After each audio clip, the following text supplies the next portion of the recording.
జై శ్రీరామ్. 2022 నుంచి 2025 ఆగస్టు వరకు మొత్తం 18 ప్రిడిక్షన్స్ అనేవి ప్రూవ్ అయ్యాయి. ఇవన్నీ కింద డిస్క్రిప్షన్లో ఇవ్వడం జరుగుతోంది. 2026 జూన్ లోపల ఇండియాకును పాకిస్తాన్కు యుద్ధం వచ్చే అవకాశం చాలా ఎక్కువగా ఉన్నది.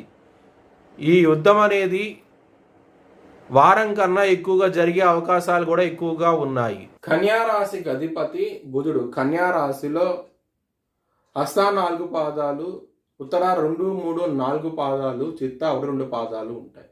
ఈ నక్షత్రం వాళ్ళందరికీ నేను చెప్పే మాస ఫలితాలు వర్తిస్తాయి. ఈ మాసంలో మీకు కుటుంబ పరంగా ప్రాబ్లమ్స్ అనేవి ఉంటాయి.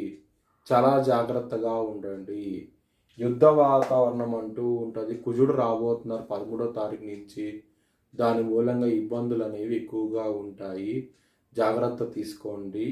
ఈ మాసం అంతాను ప్రాబ్లమాటిక్గా ఉంది. ఫ్యామిలీ పరంగా మాత్రం మనీ పరంగా కూడాను కొంచెం ప్రాబ్లమ్స్ అనేవి ఉంటాయి. సకాలంలో మీ చేతికి వచ్చే అవకాశాలు చాలా తక్కువగా ఉన్నాయి ఈ మాసం అంతాను. లవర్స్కి మాత్రం చాలా ఇబ్బందికరంగా ఉంటుంది. పంచమ స్థానంలో అధిపతి అయిన శని మీకు సప్తమ స్థానంలో ఉండి ఇక్కడ 13వ తారీఖు వరకు కుజుడు ఉంటాడు. 17వ తారీఖు నుంచి మళ్ళీ సూర్యుడు వస్తారు.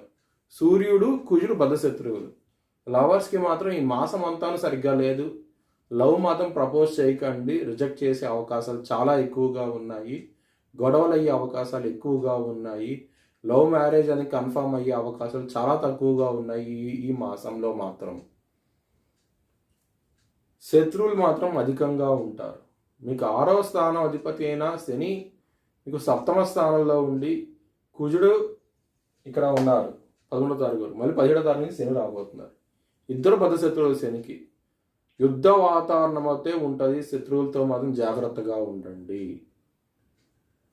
హెల్త్ పరంగా కొంచెం ఇబ్బందులు ఉంటాయి ఈ మాసం అంతాను. ఎసిడిటీ ప్రాబ్లమ్స్, అలాగే కండరాలకు సంబంధించిన సమస్యలు, మోకాల నొప్పులు ఇబ్బంది పెడుతుంది. కొంచెం జాగ్రత్త తీసుకోండి.